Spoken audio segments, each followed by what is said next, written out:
भाग क्रमांक आजचा आहे तो 70 आहे. 70 भाग क्रमांक 70 आहे. श्रीराम.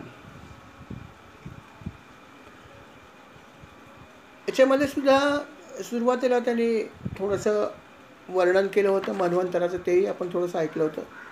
त्या मन्वंतराच्या वर्णनामध्ये त्यांनी असं सांगितलं होतं की जे अनेक मनु होऊन गेले त्याच्यामध्ये चौथा मनु जो होता त्याचं नाव तामस होतं.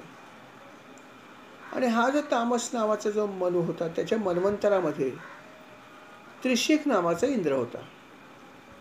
आणि याच मन्वंतरामध्ये भगवंताने हरी या नावाने अवतार घेतला. आणि याच अवतारामध्ये त्यांनी गजेंद्राचं रक्षण केलं होतं मगरीपासून. अशी माहिती सुद्धा अर्थात जी आहे ती परीक्षित राजाला शुकमुनीने दिली होती. आणि त्यावरच परीक्षित राजाने पुढे प्रश्न विचारले की कृपा करून मुनीवर आम्हाला हे सांगा की गजेंद्राला कशा प्रकारे भगवंताने वाचवलं होतं किंवा काय घडलं होतं हे जरा आम्हाला सविस्तर सांगाल तर खूप खूप आनंद होईल. आणि अर्थात हे सगळं सांगण्यासाठीच तर त्या ठिकाणी शुकमुनी आले होते आणि म्हणून त्यांनी ती कथा सांगितली आहे. ती आता आपण ऐकूया. श्रीराम. कथा सांगतायत आणि ऐकतायत. परीक्षित राजा ऐकतो. शुकमुनी म्हणाले की एक सुंदर असा पर्वत होता त्रिकूट नावाचा, अतिशय सुंदर आणि त्या काळचा प्रसिद्ध. याच्या सगळीकडून समुद्र होता, क्षीरसागर. आणि असं म्हणायला हरकत नाही की एक थोडंसं बेटासारखंच होतं, पण अतिशय सुंदर असा त्याला निसर्ग लाभलेला होता. सगळीकडे सुंदर सुंदर झाडी होती, सुंदर सुंदर बगीचे होते, सगळं काही अतिशय सुंदर होते. भरपूर प्रकारचे पक्षी होते, भरपूर प्रकारचे प्राणी होते. आणि अशा सुंदर ठिकाणी विहार करायला सिद्ध येत होते, चारण येत होते, गंधर्व येत होते, नाग येत होते, किन्नर यायचे. हे सुद्धा ते सौंदर्य बघून तिथे याच्याने अर्थात गंधर्व आणि जेव्हा किन्नर किंवा हे सगळे लोक येतात तेव्हा तिथे संगीताचा खूप रेलचेल असते. आणि अशा प्रकारे हा अतिशय असा त्रिकूट जो पर्वत होता त्या ठिकाणी हे सगळं सौंदर्य असलेले अनेक गोष्टी होत्या. आणि याच ठिकाणी भगवान वरुण जे होते त्यांचं एक उद्यान पण होतं. अर्थात त्याच्यामध्ये त्यांनी ती निर्मिती केली होती आणि त्या उद्यानाचं नाव होतं ऋतुमान. अर्थात भगवान वरुणाचं उद्यान म्हणल्यावर काय बघायचं, अतिशय समृद्ध होतं. निरनिराळे फळं, फुलं, दिव्य, साधी नाही, दिव्य वृक्ष, सगळ्या प्रकारचे सुवास असलेले सगळे वृक्ष आणि सगळे फुलं आणि सगळे पानं तिथे उपलब्ध होती. फळं सगळ्या प्रकारची मिळणारी सगळ्या प्रकारची झाडं तिथे उपलब्ध होती. अतिशय सुंदर असं तिथे बगीचा होता. अतिशय सुंदर असं सरोवर होतं की ज्या सरोवरामध्ये सुवर्ण कमलं उमललेली होती, कारण दिव्य होतं सगळं ते. आणि अर्थात या ठिकाणी अनेक भुंगेसुद्धा गुंजारव करत होते, पक्ष्यांचा किलबिलाट चालू होता. आणि अशा या सुंदर अशा ठिकाणी अनेक लोक जे आहेत ते विहारासाठी या ठिकाणी सुद्धा येत होते. आणि याच सुंदर अशा ह्या ठिकाणी या जंगलामध्ये एक हत्ती पण राहत होता ज्याचं नाव होतं गजेंद्र. अर्थात हा हत्ती म्हणजेच तिथल्या हत्तींचा जो एक कळप होता त्या कळपाचा प्रमुख हत्ती होता गजेंद्र. तो नायक होता अर्थात. आणि अर्थात कळपामध्ये अनेक हत्ती आणि अनेक हत्तीणीसुद्धा होत्या, अनेक त्यांची मुलं पण होती. आणि असा हा मोठा कळप तिथे राहत होता. आणि या वनामध्ये अर्थात त्यांनी नेहमीच आनंदाने विहार केला आहे. तिथल्या सरोवरामध्ये अनेक वेळा स्नान केलेलं आहे आणि हा नेहमीच करायचा. आणि अशा प्रकारे हे सर्व हत्तींचा हा समूह तिथे खूप आनंदामध्ये राहत होता. त्यांना कुठली कमी नव्हती, अतिशय आनंदात ते राहत होते. एक दिवस नेहमीप्रमाणे घडलं की त्यांनी सगळीकडे विहार केला आणि विहार केल्यावर त्यांना खूप तहान लागली. तेव्हा त्याने विचार केला की चला आपण असाही रानामध्ये भरपूर विहार केलेला आहेच आहे, तेव्हा आपण थोडंसं सरोवरामध्ये जाऊया, या तिथे विहार पण होईल आणि अर्थात आपली तहानसुद्धा भागेल. या दोन्ही गोष्टी होतील आणि अर्थात म्हणून गजेंद्र पुढे आला. गजेंद्रच्या मागे त्याचा सगळा परिवार, त्याचा संपूर्ण हत्ती हत्तीणींचा आणि त्या मुलांचा समूह सगळा त्याच्या मागे निघाला. यथावकाश ते त्या सरोवराजवळ पोचले आणि अर्थात सगळे सरोवरामध्ये उतरले आणि जलक्रीडा करायला सुरुवात केली. सगळे जे हत्ती होते लहान मोठे ते एकमेकावर पाणी उडवत होते सोंडेने. गजेंद्र सुद्धा मागे नव्हता. गजेंद्र तर खूप क्रीडा करत होता. त्यांनी सर्वच लोकांवर तिथल्या त्याच्या हत्ती हत्तीणींवर सोंडेमध्ये पाणी घेऊन घेऊन सगळीकडे उडवलं आणि सर्वत्र अतिशय आनंद माजला होता. बरेचसे हत्ती जे आहेत ते माझावर आले होते. स्वतः गजेंद्र पण माझावर आला होता आणि त्याच्या गंडस्थळामधून मध जो होता वाहत होता. तो बेभान झाला होता आणि त्याच्या जोडीला असलेले सुद्धा अनेक हत्ती बेभान झाले आणि ते ही सगळी जी काही मजा होती किंवा हा सगळा आनंद ते बेभानपणे उपभोगत होते. याला महत्त्व आहे. भान ठेवून जर आपण केली क्रिया तर थोडं सावध असतो की वाहून जात नाही.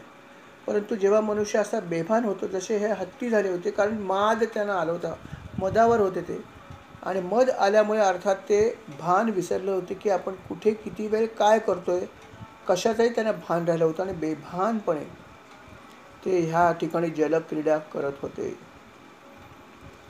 जलक्रीडा सुरू होती.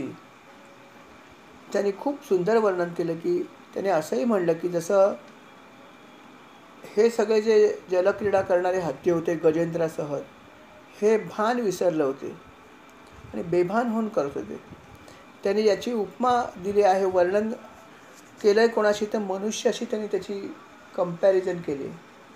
ते म्हणाले की जसं गृहस्थाश्रमी मनुष्याचं असं होतं की जेव्हा आनंदाचे क्षण येतात मनुष्य बेभान होतो, फक्त तो आनंद उपभोगत असतो. त्याला कशाचं भान राहत नाही की मी किती वेळ हा आनंद उपभोगावा किंवा मला अजूनही काही गोष्टी करायच्या आहेत किंवा मी आनंद लुटताना सुद्धा सांभाळून लुटला पाहिजे, याचं भान मनुष्य प्राण्याला सुद्धा भरपूर वेळा राहत नाही. तो वाहत जातो आणि वाहत जाणं कुठल्याही ठिकाणी खराब गोष्ट आहे. भान ठेवून करायला पाहिजे.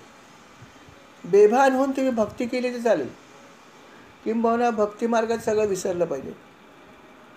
बेभान होऊन केली पाहिजे. तिथे बेभान होत नाही, आपल्याला सर्व संसार आठवत राहतो आणि नेमकं जेव्हा जिथे भान ठेवायला पाहिजे तिथे आपण भान विसरून बऱ्याच गोष्टी करतो. आणि म्हणून त्यांनी या ठिकाणी जे जलक्रीडा करणारे जे हत्ती होते त्या हत्तीचं त्यांनी वर्णन करताना असं म्हणलं की गृहस्थाश्रमी माणसाप्रमाणे ते हत्ती सगळे मायेने बेभान होऊन फक्त डुंबत होते आणि मानव प्राण्याप्रमाणेच ते करत होते असं त्यांनी म्हटलं. अर्थात अशा प्रकारे त्यांची जलक्रीडा जोरात चालू होती आणि गजेंद्र अर्थात अग्रभागी होता. पण या गजेंद्राला ही कल्पना नव्हती की आपण एवढी अशी क्रिया करतो आहोत, अशी छान आपण आनंद मिळवतो, परंतु आपल्यावर कुठली आपत्ती आता येणार आहे लवकरच, याची त्याला सुतराम कल्पना नव्हती. कारण बेभान झाला होता. मानवासारखंच आहे, फक्त त्याला आनंदच दिसतो. कधीतरी दुःख होऊ शकतं आणि म्हणून आपण थोडीशी तयारी ठेवली पाहिजे सगळ्या गोष्टीची. कधी सुख कधी दुःख, परंतु कधीच दुःख मिळणार नाही असं गृहीत धरूनच आपण फक्त दुंबत असतो. आणि गजेंद्राची हीच अवस्था होती. तो बेभान होऊन असं करत होता आणि कुठली आपत्ती कोसळणार याची त्याला भान नव्हतं आणि ती गोष्ट घडली. त्याचा प्रारब्धच होता अर्थात की एक अतिशय बलिष्ठ असा मगर किंवा नक्र ज्याला म्हणलं जातं, तो नक्र त्या ठिकाणी आला होता आणि अर्थात हत्ती बेभान होता. त्यामुळे तो सावध नव्हता की नक्र आला तरी त्याने काहीही बघितलं नाही. तो अशीच जलक्रीडा करत राहिला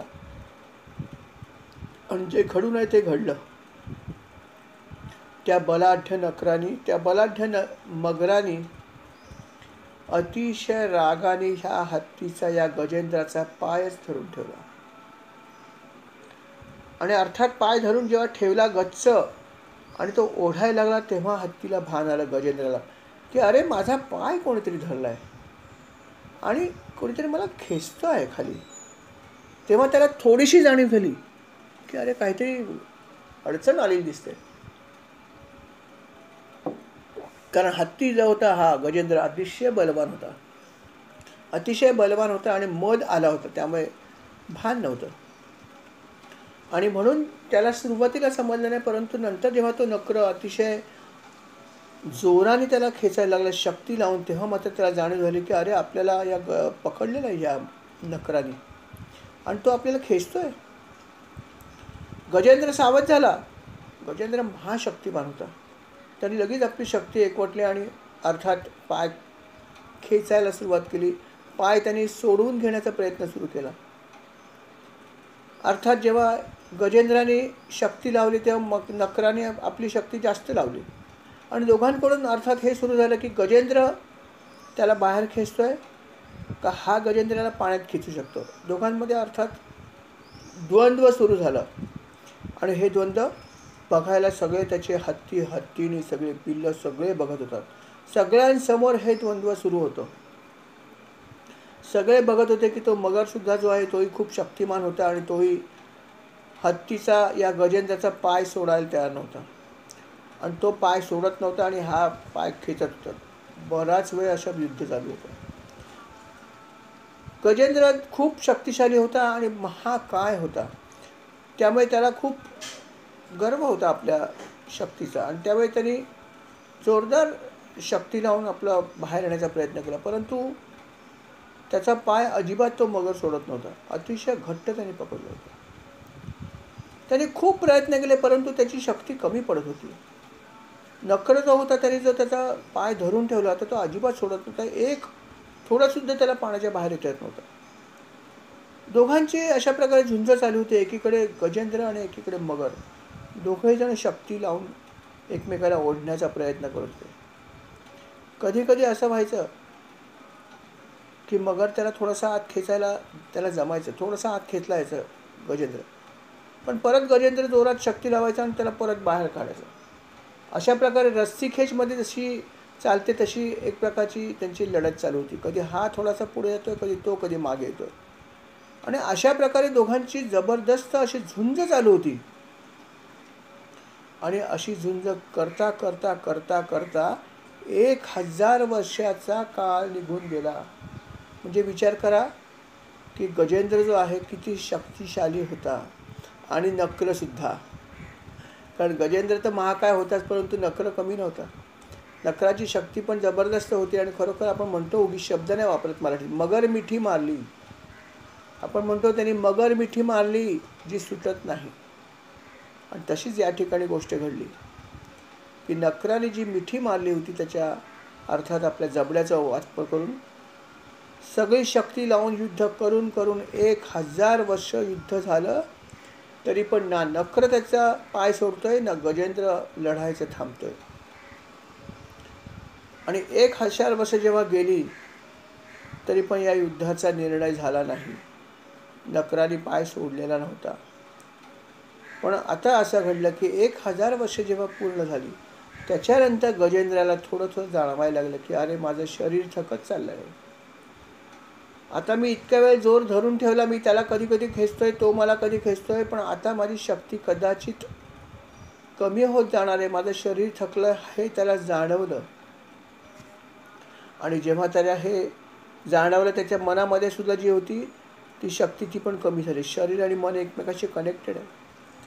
जेव्हा शरीरामध्ये जेव्हा असं होतं तेव्हा मनामध्ये पण भीती होते. मनामध्ये भीती आली की शरीरातली शक्ती कमी होते आणि अर्थात गजेंद्राला हे लक्षात आलं की आपली शक्ती कदाचित आता कमी कमी होत जाणार आहे. त्यांनी या मगराकडे बघितलं. त्याचं काय असं घडतंय का, शक्ती त्याची कमी झाली का, पण 1000 वर्ष तो पण लढतोय माझ्याशी, पण मगराची शक्ती अजिबात कमी झाली नव्हती कारण तो जलचरच होता. हा फरक आहे की आपल्या भाषेत म्हणलं तर ते त्याचं होम ग्राउंड होतं. कोणाचं, नक्राचं. त्याच्या होम ग्राउंडवरती अर्थात तो शेर होता आणि त्यामुळे जरी गजराज इतका शक्तिमान होता तरी पण ती जागा त्याची नव्हती आणि त्यामुळे नक्र जो आहे त्याचा अजिबात शक्तिपात झाला नव्हता. किंबहुना जेव्हा याची शक्ती कमी होते हे जेव्हा त्या नक्राला जाणवलं, कारण दोघे भिडलेले होते एकमेकाला, त्यामुळे जेव्हा त्याला हे जाणवलं थोडंसं की आता गजेंद्राची शक्ती कमी होण्याच्या मार्गावर थोडी आहे, त्यावेळेस त्याची शक्ती वाढली.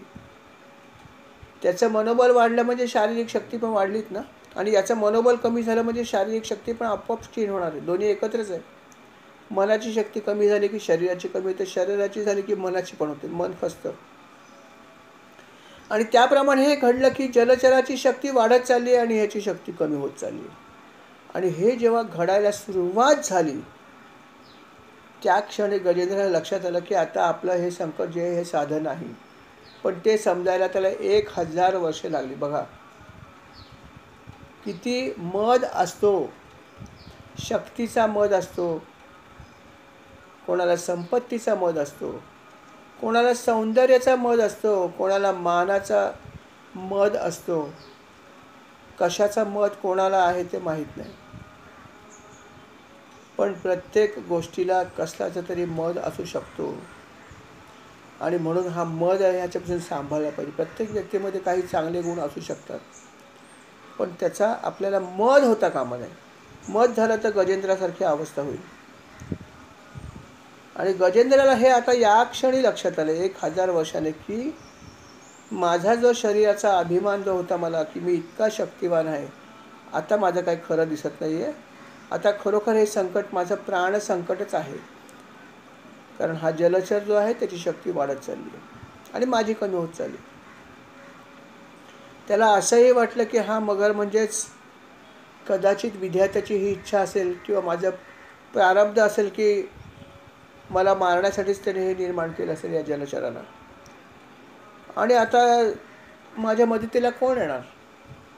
1000 वर्ष मी झुंजतो आहे, पण एवढे सगळे माझा परिवार जो आहे इतका मोठा, एकही परिवारातला व्यक्ती किंवा एकही जो आहे गजेंद्र पुढे आला नाही मला मदत करायला, करू शकत नव्हतं. त्यांनाच भीती वाटत होती की आम्हालाच तर काही करणार नाही मगर. आणि माझ्या कोणीही कामी आलं नाही. मनुष्यातच वर्णन केलं की जेव्हा बिकट काळ येतो त्यावेळेस कोणी आपल्याला मदत करूच शकत नाही. आपल्याला तारणारं कोणी नाही, फक्त एकच तारणार आहे, मग तो म्हणजे भगवंत आहे. लक्षात ठेवा. अशा वेळेस आपल्याला कोण तारणार आहे? आपले गुरु तारतात, आपले भगवंत तारतात. म्हणून त्यांचं स्मरण आपण नेहमी केलं पाहिजे.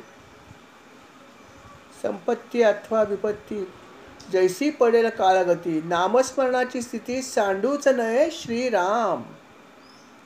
असं नामस्मरण समासामध्ये रामदास स्वामीने म्हणलं, आपणही म्हणतो की म्हणून प्रत्येक क्षणी नामस्मरण असावे श्रीराम.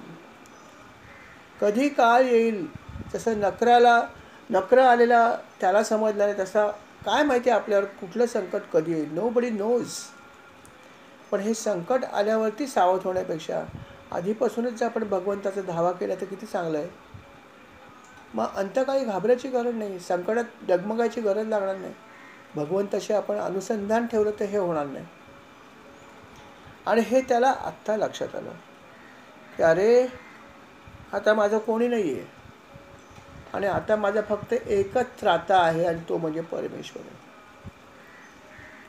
आणि अर्थात हे त्याला जेव्हा लक्षात आलं तेव्हा त्यांनी ठरवलं की आता या परमेश्वराला मला शरण जाण्याशिवाय, याची प्रार्थना केल्याशिवाय मला दुसरं काहीही करता येणार नाही. आणि म्हणून मी आता त्याला शरण जाईल आणि तोच मला तारू शकेल. कारण तारण्याची शक्ती आता केवळ त्याच्याचकडे आहे. तो एकच माझा आशेचा किरण आहे. आणि मग अर्थात गजेंद्राने हे ठरवलं की आता हे तर समजा माझं काय चालायचं ते चालू आहे, थोडंफार द्वंद्व, शक्ती तर कमी झालेलीच आहे, हे चालू ठेवू, पण आता मी भगवंताची स्तुती करीन किंवा भगवंताची जे आहे ते मी प्रार्थना करीन. आणि म्हणून त्याने एक अतिशय सुंदर असं स्तोत्र भगवंताचं म्हणलं आणि त्या स्तोत्राद्वारे त्यांनी अर्थात भगवंताची स्तुती केली. अर्थात त्याला भगवंताचं स्तोत्र येत होतं कारण त्याचा काही पूर्व इतिहास होता आणि पूर्व इतिहास आणि पूर्व पुण्य थोडंसं असल्यामुळे त्याला हे येत होतं आणि त्याचाच त्याला वापर करता आला आणि त्याचा वापर करून त्याने भगवंताची अतिशय सुंदर स्तुती केली. अतिशय सुंदर स्तुती केली. तो म्हणाला की भगवंता, मी या गजेंद्राच्या किंवा या हत्तीच्या योनीमध्ये जन्माला आलो, मी तुझी काय स्तुती करणार? मला येत आहे काय? माझी बुद्धी मंद आहे. हत्तीचं शरीर जरी मोठं असले त्याचा मेंदू लहान असतो. आणि मी तुझी काय स्तुती करणार? मी एवढं म्हणू शकतो की मी तुमच्या चरणी शरण आलो आहे. अहो, हे सगळी सृष्टी तुम्हीच तर निर्माण केली आहे. मी त्याचा एक छोटासा भाग आहे. ज्या ज्या लोकांना, जी लोक आपलं स्मरण करतात त्या सर्वांचं आपण नक्कीच रक्षण करता. अहो, हे इतके सगळे मुनी आहेत, इतके सगळे ऋषी आहेत, हे जंगलात येऊन इथे खडतर जागी जाऊन तपश्चर्या करतात. त्यांच्यावर कितीतरी संकट येऊ शकतात, पण त्यांचं रक्षण कोण करतात? आपणच करणार, तसं दुसरं कोण करणार आहे? आणि म्हणून अशा ह्या परमेश्वराला, की जो सर्वांचंच रक्षण करतो,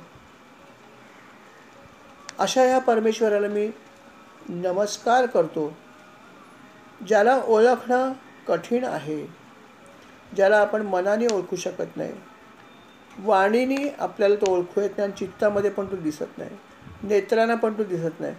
आणि असा जो परमेश्वर आहे, अशा या परमेश्वराला मी नमस्कार करतो. अनेक योगी जन आपले वेगवेगळ्या प्रकारे आराधना करत असतात, वेगवेगळ्या प्रकारे ते तपश्चर्या करत असतात. आणि मग त्यांना खूप खडतर तपश्चर्येनंतर आपण प्रसन्न होत असता. अशा या भगवंताला मी परत एकदा नमस्कार करतो. हे भगवंता, आपण सर्वांची परमगती आपणच आहात. कोणाची जरी स्तुती केली, कुठल्याही परमेश्वराला भजले तरी ते सगळं आपल्याच चरणी येणार आहे. आणि असे जे आपण परमेश्वर आहात, अशा या परमेश्वराला मी नमस्कार करतो. मी त्याच्या चरणी शरण आलेलो आहे. भगवंता, एखादा पशुसुद्धा जाळ्यात अडकतो आणि अडकल्यावरच त्याला आठवतं की मी कुठे अडकलं, पण तोपर्यंत त्याला भान नसतं की जंगलामध्ये अशा प्रकारचे अनेक सापळे लावलेले आहेत जे त्याला पकडण्यासाठी असतात. मानवाचं पण असंच होतं. अर्थात अनेक ट्रॅप आमच्यासाठी आहेत, अनेक आम्हाला खेचणाऱ्या अनेक गोष्टी आहेत की ज्याच्याकडे आम्ही खेचले जातो, ज्याला विषय असं म्हणतात, आणि त्यात आम्ही नेहमीच सहजपणे जाऊन अडकतो अशा ठिकाणी. गजेंद्र म्हणतो, मानवसुद्धा अशा प्रकारे होतो, आणि मी तर साधा प्राणी आहे, आणि म्हणून मलासुद्धा हा मद आला या गोष्टीचा. आणि मद आल्यामुळे मी ह्या सगळ्या गोष्टी विसरून गेलो, आणि आज मला याचं भान आलं. पण मी आपल्या चरणी मनपूर्वक शरण आलो आहे. माझा उद्धार करावा आपण. तो परत भगवंताला हेही म्हणाला की भगवंता, जी तुझ्या चरणी शरण आलेले आहेत, त्या तू सर्वांचा उद्धार केला इतकंच मला माहीत आहे. मग तो कुठल्याही जरी ठिकाणी जन्माला आला असेल, कुठल्याही जरी योनीमध्ये जन्माला आला असेल, तरी पण तू त्याचा उद्धारच केलास. कोण कुठेही याला महत्त्व नाही, पण तो कशी भक्ती करतो यालाच महत्त्व आहे ना.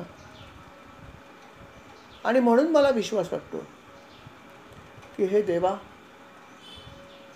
तू खूपच दयाळू आहेस. ज्या ज्या लोकांनी तुझी भक्ती प्रेमपूर्वक केली आहे, त्या प्रत्येकाला तू जे आहे त्याचं फळ दिलेलं आहेस. आणि म्हणून देवा, या पामराचा तुला नमस्कार आहे. मी तुझ्या चरणी शरण आलो आहे. माझा पण तू उद्धार कर. पुढे तो म्हणतो की देवा, माया तर आपणच निर्माण केली आहे, आणि आम्ही सगळे असे हे प्राणी त्या मायामध्ये फसून गेलो आहोत. आम्हाला भान राहत नाही की माया काय आहे आणि सत्य काय आहे. जिथे मोठे मोठे जीवात्मे जे खूप प्रगल्भ आहेत, त्यांची बुद्धी प्रगल्भ आहे, अशा लोकांना सुद्धा आपली माया समजत नाही. जिथे देव असतील, गंधर्व असतील, यक्ष असतील, किन्नर असतील, यांना सुद्धा तुमची माया समजत नाही. तर मी अतिशय साधारण असा जीव आहे. मी तर या पशुयोनीमध्ये जन्माला आलो आहे. मला आपली काय माया समजणार भगवंता. आणि अशा या भगवंताला मी एवढंच म्हणतो की मी तुझ्या चरणी शरण आलो आहे. आपण माझं रक्षण करावं. मला इतकंच माहीत आहे, मला कुठल्याही प्रकारचं कशाचंही ज्ञान नाही आहे. जसं ऋषीमुनींना अनेक प्रकारच्या वेदांचं ज्ञान असतं, अनेक मंत्र माहीत असतात, अनेक प्रकारे ते तुझी साधना करतात, अनेक प्रकारे तुझी उपासना करतात, खडतरपणे उपासना करतात आणि अर्थात ते तुला प्राप्त होतात, ते तुला प्राप्त करून घेतात. परंतु माझ्याकडे असं काहीच नाही आहे. ज्ञान घेण्याएवढी माझी क्षमताच नाही आहे. मला काहीच येत नाही आहे. पण एक नक्की मला माहिती आहे, याची मला खात्री आहे किंबहुना, की जो जो प्राणी तुझ्या चरणी अनन्य भावाने शरण येतो त्याला तू कधीही सोडत नाहीस, हे मात्र मला ऐकून माहीत आहे. अर्थात गजेंद्रसुद्धा थोडासा पुण्यवान होताच आणि म्हणून तो अशा प्रकारे प्रार्थना इतकी का होईना पण करू शकत होता आणि त्याने अनन्य भावानेच ही प्रार्थना केली की माझा तुम्ही उद्धार करा. मी संकटामध्ये आहे, माझं या ठिकाणी कोणी नाही हे मला आत्ता समजलं. 1000 वर्षांनी. इतकी दिवस मला असं वाटत होतं की हे सगळे इतकी लोक आहेत, मला काय प्रश्न आला. पण आता मला या ठिकाणी 1000 वर्षांनी ज्ञान झालं या गोष्टीचं की माझ्या कामी कोणीही येऊ शकत नाही, फक्त आणि फक्त तुम्ही येऊ शकता. हे मला आत्ता समजलं. कारण अर्थात माझा मद, परंतु आता समजलं आणि म्हणून मी आपल्या चरणी खरोखर मनपूर्वक शरण आलोय. आपल्याला देण्यासाठी माझ्याकडे काहीच नाही आहे. असंही काय फारसं नव्हतं आणि आता तर मी हतबल झालो आहे. आता तर या नकराने माझा पाय पकडला, आता तर मी काहीच तुम्हाला देऊ शकत नाही. माझ्याकडे आहे काय द्यायला. परंतु माझ्याकडे एकच गोष्ट आहे, ती म्हणजे अनन्य भावाची शरणागती. तीच फक्त माझ्याकडे. आणि मी खरोखर भगवंता तुझ्या चरणी मनपूर्वक शरण आलेलो आहे, अनन्य भावाने शरण आलो आहे. माझ्यावर कृपा कर. अशा प्रकारे अतिशय करुणेने तो भगवंताची प्रार्थना करत होता. अतिशय मनपूर्वक प्रार्थना करत होते. त्याच्या डोळ्यामध्ये अश्रू आले होते. प्रार्थना करत असताना त्याला एक गोष्टीची खात्री ही होती की भगवंत नक्की आपल्याला प्रसन्न होऊ शकतो जर आपण अनन्य भावाने, हा विश्वास पण होता त्याच्या मनामध्ये. आणि म्हणून तो प्रार्थना करायचा थांबत नव्हता. तो म्हणला, आता माझे प्रयत्न बस झाले, आता तुमची प्रार्थनाच फक्त काही केली तर काम करणार आहे, बाकी माझं काहीही होणार नाही. अशा प्रकारे तो प्रार्थना करतो आणि प्रार्थना करता करता करता युद्ध इथे सुरूच आहे. एकीकडे नकर पाय खेचतोच आहे, गजेंद्र त्याच्याशी लढतो आहेच आहे, पण जोडीला प्रार्थना चालू आहे. अर्थात गजेंद्रचा पराजय होत चाललाय. हळूहळू हळूहळू त्याचा पाय जो आहे तो हळूहळू खाली खाली खेचत चाललाय. गजेंद्रची शक्ती कमी होत चालली आहे, पण त्यांनी प्रार्थना मात्र सोडली नाही. तो प्रार्थना करतच राहिलाय, करतच राहिलाय, करतच राहिला. तो म्हणला, जोपर्यंत माझ्या जीवात जीव आहे मी तुझी प्रार्थना करत राहणार. तो भगवंताला हेही म्हणाला, भगवंता माझा मृत्यू आला तरी हरकत नाही, मला हे आता शरीर नकोच आहे. काय करायचं असं शरीर की ज्या शरीराने मला भगवंताची प्रार्थना करता येत नाही. कारण अर्थात पशुच्या शरीरामध्ये भक्ती करायला वाव कमीच आहे ना. हे तर आपल्याला माहितीच आहे की केवळ आणि केवळ मनुष्य योनीत जर एखादा जीव जन्माला आला तरच त्याला हे करता येणं शक्य, इतर योनीमध्ये नाही शक्य हे. आणि म्हणून गजेंद्र म्हणतो की या शरीराचा आता मला नाही मोह राहिला. अरे हे शरीर काय करायचं ठेवून मला. हे शरीर इतकं शक्तिशाली होतं, पण या शरीराने काय केलं मी, काही करू शकले नाही. केवळ आणि केवळ भोग भोगलाय मी. असं शरीर माझ्या काय कामाचं आहे. हे मला आता नाही मिळालं ते चालेल, ह्याचा त्याग करायची माझी इच्छा आहे. हे शरीर वाचवण्यासाठी मी तुझी प्रार्थना भगवंता करतच नाही आहे. मला त्याच्या पलीकडे जायचं, मला हे शरीर पण नको आहे. मी तुझ्या चरणी शरण आलो. आणि अशा प्रकारे जेव्हा त्यांनी सगळ्या गोष्टी सोडून जेव्हा ही प्रार्थना केली की शरीराचा पण त्याने मोह सोडून दिला. हा किती महत्त्वाचा भाग आहे. सर्वात मोठा त्याग केला की तो म्हणला मला माझं शरीर पण आता नको आहे. नेऊ देत नखराला न्यायचं तर.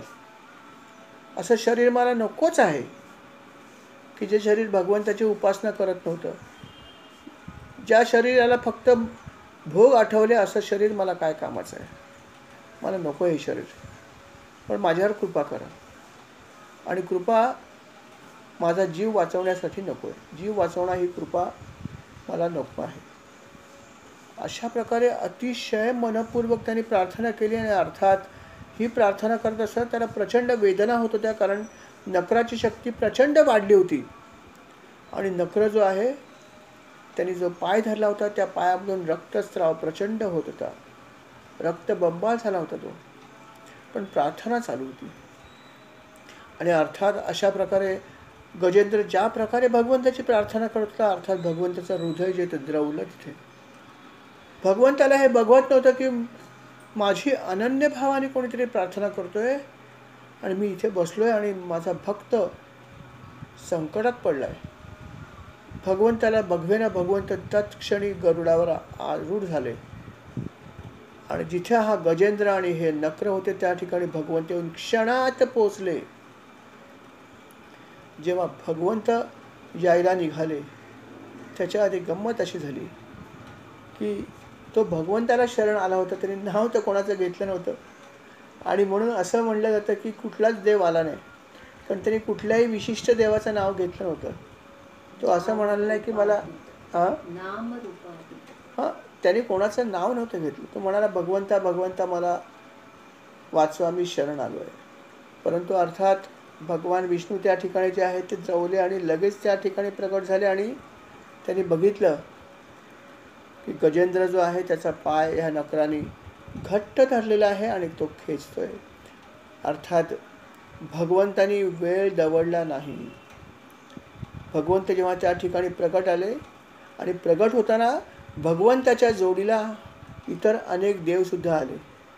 जिथे भगवंत जातो तिथे सगळेच चराचर येतं, का तर त्यांचं दर्शन मिळतं सगुण रूपामध्ये म्हणून. आणि त्यावेळेस अनेक देवसुद्धा आसपास प्रकट झाले, का तर भगवंत इथे काय लीला करतात ते बघूया आपण.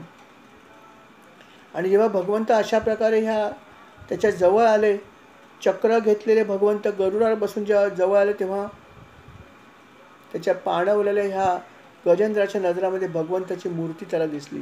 त्या लक्षात आलं की प्रत्यक्ष भगवंत या ठिकाणी अवतीर्ण झाले. तो म्हणाला अरे भगवंत या ठिकाणी अवतीर्ण झाले, जगाचे मालक, आणि मी त्यांना काहीच देऊ शकत नाही. माझ्याकडे काहीच नाही त्यांना अर्पण करायला. काय अर्पण करू मी तुम्हाला. अर्थात त्या तलावामध्ये एक कमळ तिथे होतं आणि त्यांनी आपल्या सोंडीने ते कमळ मात्र घेतलं आणि म्हणाला भगवंता माझ्याकडे या क्षणी बाकी काहीच नाही आहे, फक्त हे कमळ आहे, हे मी आपल्याला अर्पण करू शकतो, कृपा करून याचा स्वीकार करावा, बाकी माझ्याकडे काही नाही, आपल्याला अर्पण करा, मला क्षमा करा. आणि अशा प्रकारे ते कमळ त्यांनी जे ते भगवंताला अर्पण करण्यासाठी वर उचलून धरलं. आणि अर्थात भगवंत हा फक्त भक्तीचा भुकेल होता. आणि अर्थात भगवंतानी ते कमळ स्वीकारण्याच्या आधी पहिलं काम काय केलं असेल तर त्यांनी अर्थात हा जो मगर होता, हा जो नक्र होता, त्याला त्याने पाण्याच्या बाहेर खेचलं पहिल्यांदा.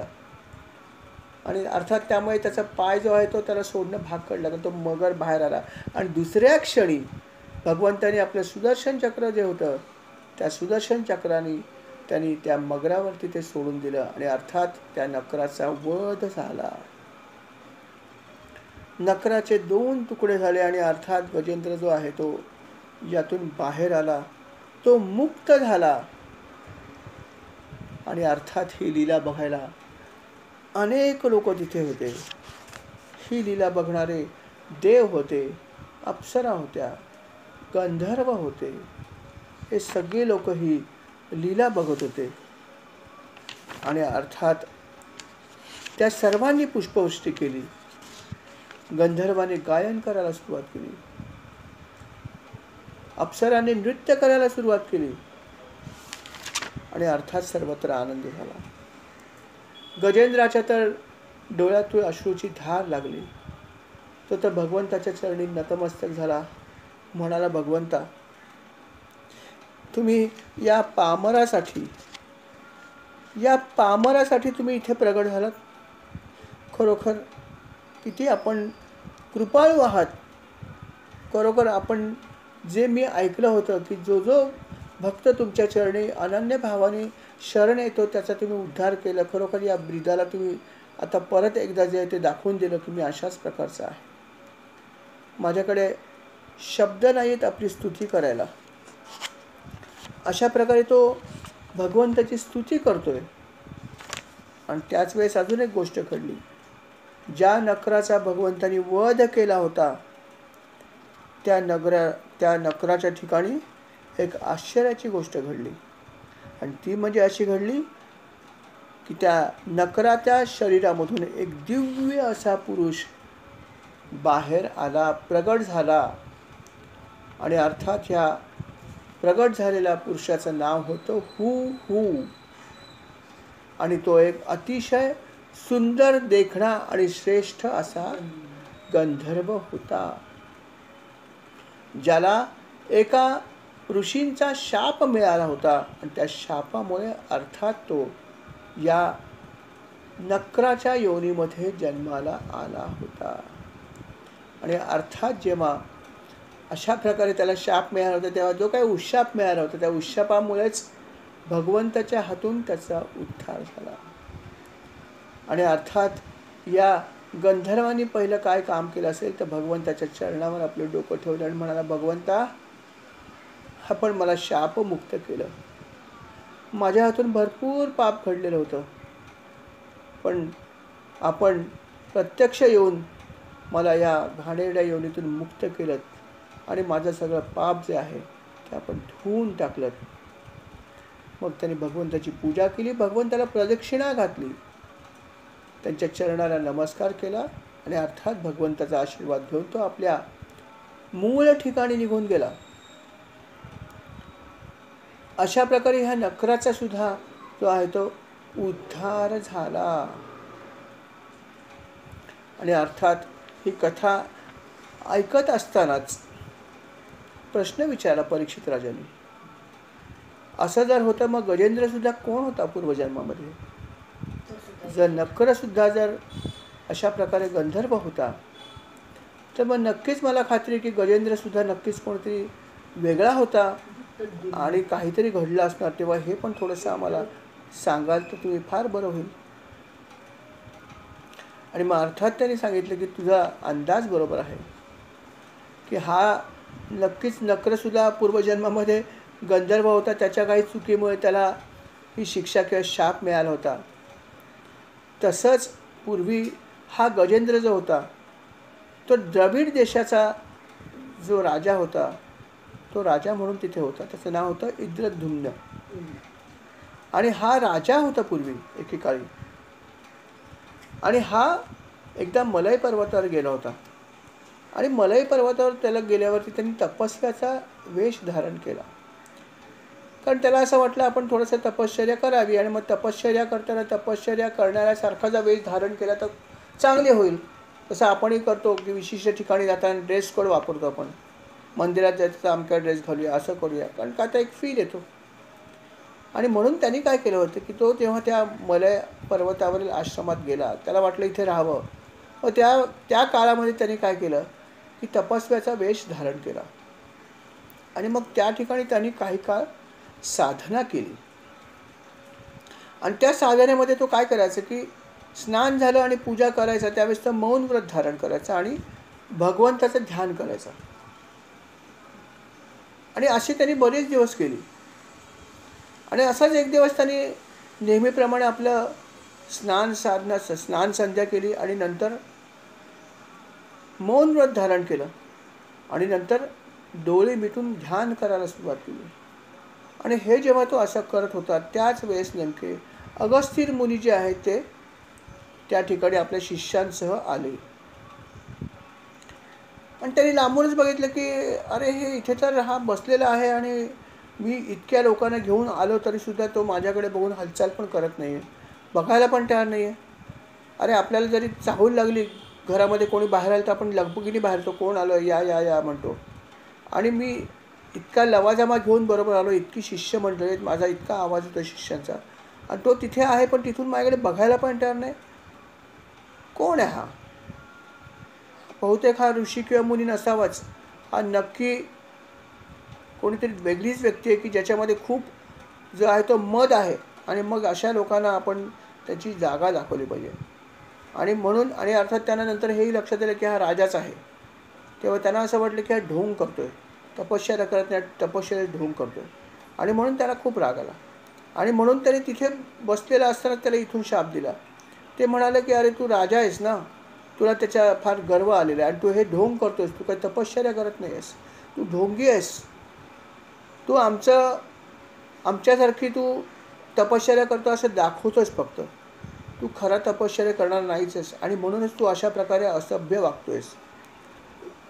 माझे सगळे शिष्य इथे आले, मी आलो तरी पण तू जागचा हल्ला नाहीस, कारण तुझ्या मनामध्ये हाच भाव आहे की मी राजा आहे. आणि असं वागणं हे तुझं नक्कीच सभ्यतेला धरून नाही. तुझी ही जी बुद्धी आहे ना, ही एखाद्या हत्तीसारखी आहे की हत्तीचं शरीर मोठं असते पण त्याची बुद्धी कमी असते, जड बुद्धी आहे. आणि म्हणून मला वाटतं तू आता जे काही वर्तणूक केली आहेस ती एखाद्या हत्तीसारखी केली आहेस.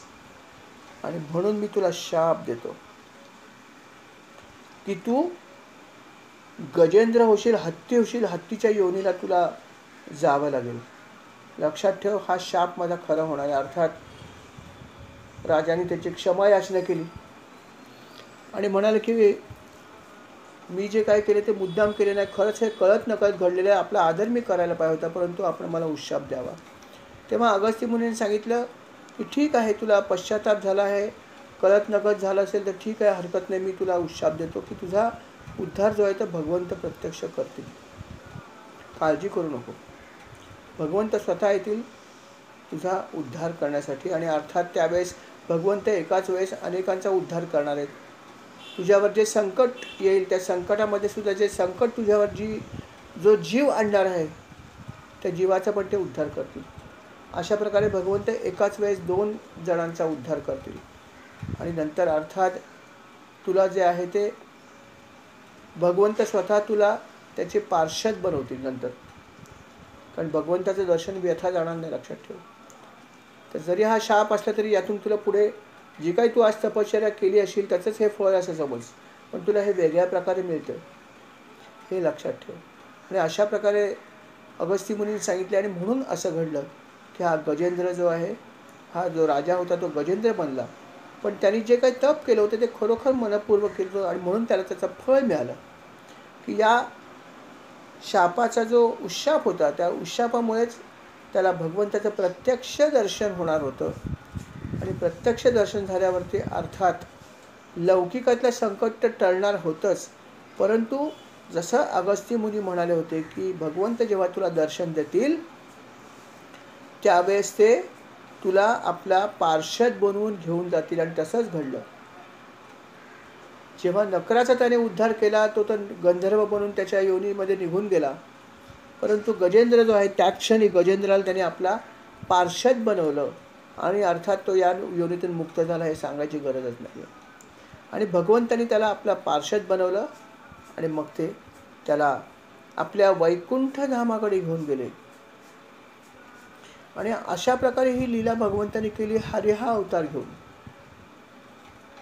आणि त्यांनी अजून एक छान वैशिष्ट्य असं सांगितलं की ते म्हणाले, हे लक्षात ठेव, ही जी कथा मी तुला सांगितली आता गजेंद्राच्या उद्धाराची कथा, याची फलश्रुती फार सुंदर आहे. नारद मुनी सांगतायत, लक्षात ठेवा, शुकमुनी सांगतायत परीक्षित राजाला की ही जी कथा आहे याची फलश्रुती फारच फलदायक आहे. आणि फलश्रुती अशी आहे की गजेंद्राच्या उद्धाराची कथा मी तुला ऐकवली. ही कथा ऐकणाऱ्याचे कलिदोष नाहीसे होतात आणि स्वप्नदोष पण नाहीसे करू शकतात. ही शक्ती या कथेमध्ये आहे. म्हणून ही कथा ज्यांनी श्रद्धापूर्वक ऐकली असेल त्या लोकांमध्ये जर काही कलिदोष असतील तर ते कलिदोष नाहीसे होतील. आणि जर त्यांना काही स्वप्न वगैरे जर पडत असतील खराब तर ती सुद्धा नाहीशी होतील. हे त्याचं फळ आहे, फलश्रुती आहे. आणि अर्थात भगवंताची भक्ती पण त्याला मिळेल. आणि जर कोणी एखाद्या व्यक्तीने ठरवून जर सकाळी उठल्या उठल्या जर सुचिलभूत होऊन जर ही कथा किंवा ही जी स्तुती आहे जी गजेंद्राने केली आहे ही जर त्याने केली तर त्याला प्रचंड पुण्य मिळेल. कारण या स्तुतीचं वैशिष्ट्य बघा की गजेंद्राने ही जी स्तुती केली आहे या स्तुतीचं वैशिष्ट्य असं आहे. काय वैशिष्ट्य आहे कोण सांगू शकेल? की गजेंद्राने जी स्तुती केली ह्याच्यात एक वैशिष्ट्य पण आहे. येस, एक म्हणजे करेक्ट, त्यांनी कुठल्याही देवाची विशिष्ट अशी प्रार्थना केली नव्हती किंवा भगवंता बाबा ब्रह्मदेवा मला मदत कर किंवा अमक्या देवा मला असं काही म्हणलं नाही. विष्णूंचं पण त्याने नाम नाही घेतलं. तो फक्त प्रार्थना करत होता. कुठल्याही विशिष्ट देवाची केली नाही हा एक भाग. आणि त्याची प्रार्थना सुद्धा जी होती ती निराकार परमेश्वराची, निराकार आणि निर्गुण. कारण जेव्हा ते कुठल्या भगवंताचं नाम घेत नाहीत तेव्हा कुठली वेगळ्या प्रकारची प्रार्थना करू शकत नाहीत. बरोबर आहे. तो जर म्हणला असता की बाबा ब्रह्मदेवा माझ्यावर प्रसन्न होते त्यांनी त्याचं वर्णन केलं असतं की तुम्हाला इतकी मस्तकं आहेत, इतके हात आहेत, तुमच्या हातात हे आहे. प्रार्थना करण्याची पद्धत आपल्याला माहितीच आहे. किंवा कुठल्याही देवाची उपासना केली असती तर त्याची प्रार्थना करताना त्याचं वर्णन करायची पद्धत आहे. आणि तसं त्यांनी काही केलं नाही. ही प्रार्थना जी केली ती पूर्ण निराकार परमेश्वराची त्यांनी केली आणि म्हणून तिला खूप महत्त्व आहे. आणि म्हणून त्यांनी असं म्हणलं की ही जी प्रार्थना भागवतामध्ये आहे, जे काय आपण ऐकलं ते अर्थात मराठीमध्ये ऐकलं, परंतु ही जी प्रार्थना आहे ही प्रार्थना जो व्यक्ती सकाळी लवकर उठून जर करेल तर त्याला प्रचंड पुण्य मिळेल अशी याची फलश्रुती. आणि अर्थात ही कथासुद्धा जी आहे ही कथा जर तू ऐकलीस तर ऐकणाऱ्या व्यक्तीचे कलीचे दोष आणि अर्थात जर त्याला स्वप्न पडत असेल खराब तर ती पण नाहीशी होऊ शकतात. ही फलश्रुती या अध्यायासाठी या कथेसाठी सांगितलेली आहे. अर्थात शुकमुनींनी ही सगळी कथा अशा प्रकारे सांगितली. असा हा अतिशय सुंदर असा अध्याय आहे की ज्याच्यामध्ये गजेंद्राने खूप सुंदर स्तुती केली आहे आणि कथाही अतिशय सुंदर आहे आणि अतिशय फलदायी अशी ही कथा आणि हा अध्याय आहे. आपण महाराजांच्या चरणी प्रार्थना करूया की महाराज अशा प्रकारची स्तुती आम्हाला करण्यासाठीची बुद्धी तुम्ही द्या. आणि जे त्यांनी सांगितलं आहे की जे लोक लवकर सकाळी उठून म्हणजे ब्रह्ममुहूर्तावर जर त्याचं स्तवन केलं तर त्याचा जास्त लाभ होणार आहे. आणि म्हणून भगवंता हे देवा हे गुरु आपण आम्हाला अशा प्रकारे ब्रह्ममुहूर्तावर हे सगळं करण्याची बुद्धी द्या, शक्ती द्या आणि आम्ही आपलं अशा प्रकारे गायन करू अशी आपण प्रार्थना करूया. आणि या ठिकाणी आपण स्वल्पविराम घेऊया. अर्थात याच्या पुढे सुद्धा अजून बऱ्याच गोष्टी आहेत त्या अर्थात आपण त्याचा भाग जो आहे तो पुढल्या वेळेस ऐकूया. या ठिकाणी आपण स्वल्पविराम घेऊया. श्रीराम समर्थ. श्रीराम.